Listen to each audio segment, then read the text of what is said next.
How to generate AI wallpaper on your Samsung Galaxy Z Fold 6. Tap and hold the blank space on home screen. Tap on a wallpaper and style at the bottom left.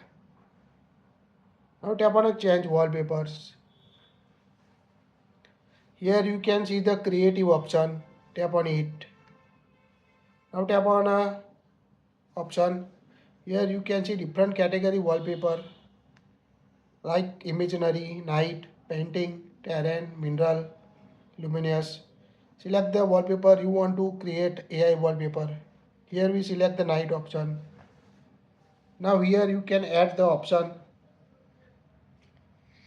Tap on the selected. Here we select distant mountain range. Now here we select the beach option. Tap on ice. In beach select the waves. Also tap on a gray.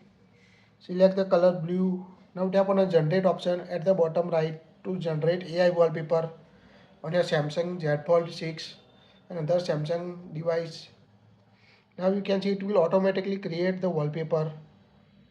So quite amazing to create a AI wallpaper on your Samsung device. That's it. Like it, share it.